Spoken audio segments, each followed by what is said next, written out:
नमस्कार। Study civil beings programme में आप सभी का स्वागत है।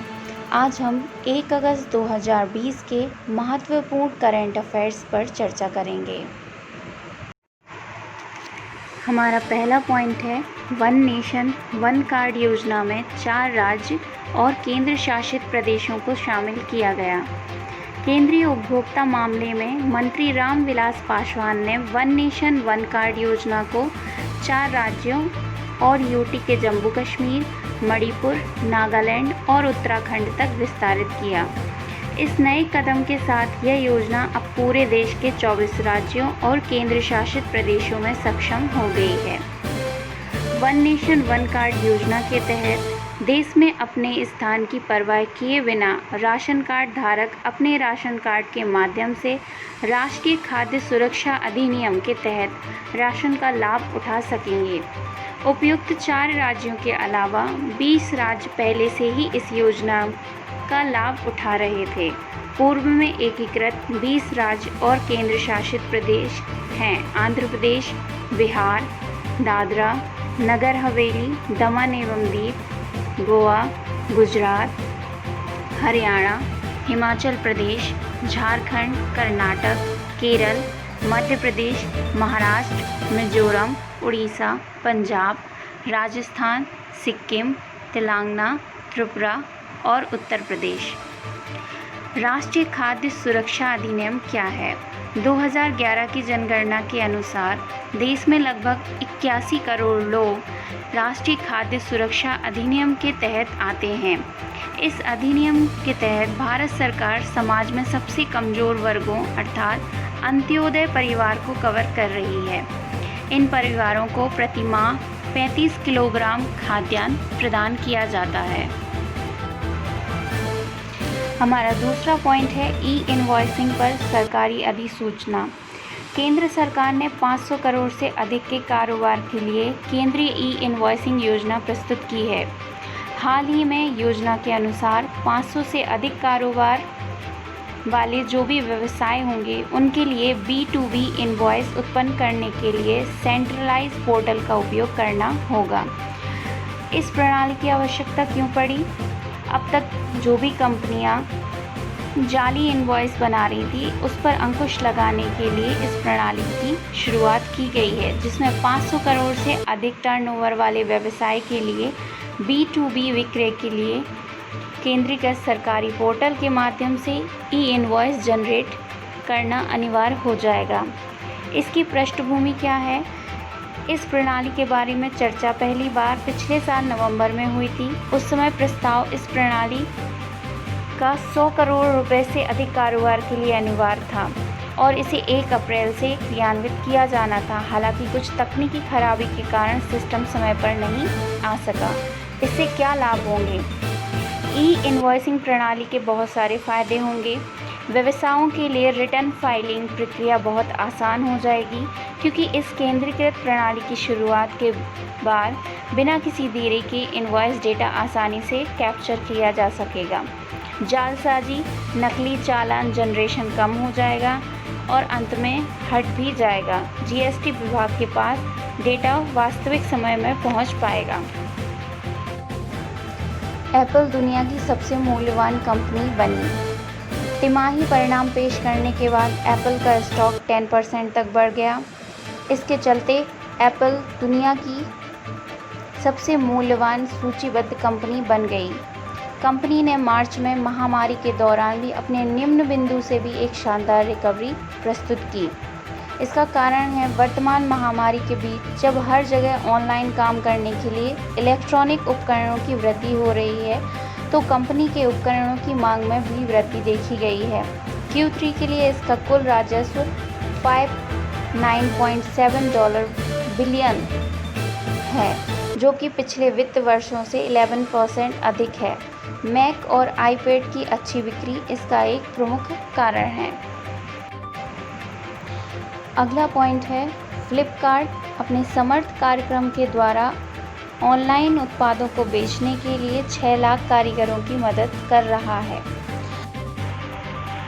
वॉलमार्ट के स्वामित्व वाली कंपनी फ्लिपकार्ट ने देश भर में 6 लाख कारीगरों को इस साल अपने समर्थ कार्यक्रम से जोड़ा, जो कि 2019 में लॉन्च किया गया था। इस कार्यक्रम के अंतर्गत ई-कॉमर्स कंपनी ने अपने उत्पादों को बेचने के लिए स्थानीय कारीगरों को ऑनलाइन ई-कॉमर्स प्लेटफॉर्म का उपयोग करने में मदद करने के लिए 5 गैर सरकारी संगठनों (NGO) के साथ सहयोग किया। यह कार्यक्रम लगभग 6 लाख कारीगरों, बुनकरों, शिल्पकारों आदि की मदद करता है और वे इस प्लेटफॉर्म के जरिए अपने हाथ के बने कला, शिल्प उत्पाद बेचकर अपनी जीविका कमाते हैं। NGO और सरकार के साथ साझेदारी के बाद कंपनी उड़ीसा, आंध्र प्रदेश, उत्तर प्रदेश, बिहार, गुजरात, पंजाब और कर्नाटक के विभिन्न दूर दराज के हिस्सों में कारीगरों को लाने में सक्षम हो गई। समर्थ कार्यक्रम के अलावा फ्लिपकार्ट ने कई गैर सरकारी संगठनों और सरकारी संस्थाओं के साथ सहयोग किया है, जिसमें गुजरात राज्य हथकरघा हस्तशिल्प विकास निगम, दीनदयाल अंत्योदय योजना, राष्ट्रीय आजीविका मिशन और यूपी खादी वाले ग्रामोदय बोर्ड इत्यादि शामिल हैं। वॉलमार्ट के स्वामित्व वाली फ्लिपकार्ट MSME को एक विशेष पहल के माध्यम से भी सहायता करती है, जिसे वॉलमार्ट वृद्धि कहा जाता है।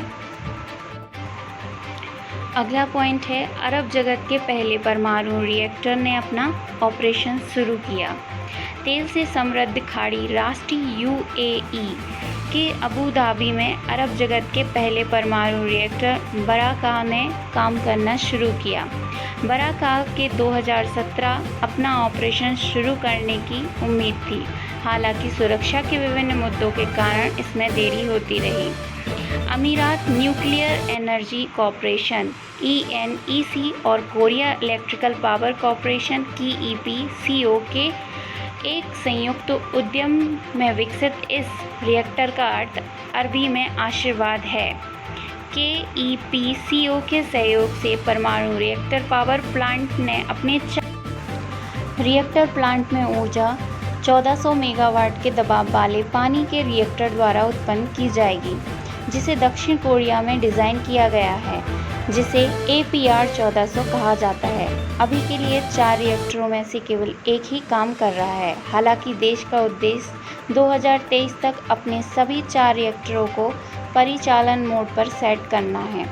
यह लगभग 5.6 गीगावाट ऊर्जा का उत्पादन करेगा, जो देश की 1/4 बिजली की देश की ज़रूरत को पूरा करेगा। Nuclear industry watchdog IAEA international atomic energy agency के चौकीदार ने अपने प्रशंसात्मक ट्वीट में लिखा है कि प्लांट की यूनिट 1 ने अपनी पहली क्रिटिकलिटी हासिल की है। तेल समृद्ध खाड़ी राज्य UAE और सौर ऊर्जा में भारी निवेश करता है। कुछ हफ्ते पहले इस देश ने एक मंगल मिशन पर एक प्रोब भेजी थी, जो खाड़ी क्षेत्र में अपनी तरह का पहला मामला है। अगला पॉइंट है, भारत में 1 अगस्त को मुस्लिम महिला अधिकार दिवस मनाया जा रहा है। ट्रिपल तलाक को अपराध घोषित करने वाले कानून की पहली वर्षगांठ के अवसर पर उस दिन को देश भर में मुस्लिम महिला अधिकार दिवस के रूप में घोषित किया गया है। ट्रिपल तलाक विधेयक को लोकसभा में 25 जुलाई 2020 को पारित किया गया था। इसके अलावा यह राज्यसभा द्वारा 30 जुलाई को पारित किया गया था। अंत में राष्ट्रपति से मंजूरी मिलने के बाद यह देश में एक कानून बन गया। ट्रिपल तलाक को तालाक़े विद्दत के रूप में भी जाना जाता है। मुस्लिम पर्सनल लॉ शरीयत 1937 के अधिनियम द्वारा मुस्लिम पुरुषों को दिया गया एक विशेष प्रावधान था। इस कानून ने कानून रूप से ट्रिपल तलाक की प्रथा को अनुमति दी थी, जिसमें मुस्लिम पति को कुछ विशेष अधिकार दिए गए थे। इस कानून में ऐसे प्रावधान हैं जो पति को अपनी पत्नी के साथ 3 बार तलाक शब्द का उच्चारण करके सभी वैवाहिक संबंधों को रद्द करने की अनुमति देते हैं। ट्रिपल तलाक अधिनियम, यह अधिनियम इस प्रकार के तलाक को कानूनी अपराध बताता है। अधिनियम में आगे कहा गया है कि जो कोई भी व्यक्ति 3 तलाक पद्धति का पालन करेगा, उसे 3 साल की कैद या जुर्माना या दोनों की सज़ा होगी। यह अपराध गैर जमानती है और यह विवाहित महिला को अपने नाबालिग बच्चों की कस्टडी लेने का अधिकार देता है। इसका प्रभाव इस अधिनियम के लागू होने के बाद देश में ट्रिपल तलाक मामले में 82% की गिरावट देखी गई है। मंत्रालय के अधिकारियों के आंकड़ों के अनुसार जो विभिन्न वक्फ बोर्डों में एकत्रित किए गए थे, 1985 से 2019 तक ट्रिपल तलाक के लगभग 3,83,000 मामले भारत में दर्ज किए गए थे। जुलाई 2019 के नए अधिनियम के लागू होने के बाद केवल 1,039 ट्रिपल तलाक के मामले दर्ज किए गए हैं। हमारा अगला पॉइंट है मध्य प्रदेश में एक मास्क अनेक जिंदगी अभियान की शुरुआत। मध्य प्रदेश में किल कोरोना के साथ आज से एक मास्क कई लोगों की ज़िंदगी अभियान भी शुरू हो गया है। इस अभियान की खासियत है कि बिना मास्क के पकड़े जाने पर चालान बनाने के साथ ही 2 मास्क फ्री दिए जाएंगे। यह अभियान 1 अगस्त से 15 अगस्त तक चलाया जाएगा। मास्क बैंक भी बनाया जाएगा। दानदाताओं और स्वयंसेवी संस्थाओं के सहयोग से सभी निकायों में मास्क बैंक स्थापित किए जाएंगे, जहां पर लोग मास्क दान कर सकेंगे और यहीं से अशासकीय संगठन और नागरिक मास्क प्राप्त कर सकेंगे। मुख्य चौराहों पर भी मास्क दिए जाएंगे। नगरीय क्षेत्रों में संक्रमण अधिक है, अतः नगरीय निकायों की भूमिका महत्वपूर्ण है। नगरीय निकायों में सभी वार्ड में 21 स्वयंसेवकों की समिति बनाई जाएगी। समिति के सदस्य घर घर जाकर नागरिकों को पैम्फलेट वितरित करने के साथ ही गर्म पानी पीने, ठंडी चीज़ों का उपयोग ना करने और घर से बाहर निकलने पर मास्क लगाने और सोशल डिस्टेंसिंग का पालन करने की समझाइश देंगे। अगर आपको हमारा ये वीडियो अच्छा लगा तो इसे लाइक और अपने दोस्तों के साथ शेयर कीजिए और हमारे चैनल को सब्सक्राइब कीजिए। साथ में बेल आइकन प्रेस कीजिए और ऐसे ही वीडियो देखने के लिए हमारे साथ बने रहिए। धन्यवाद।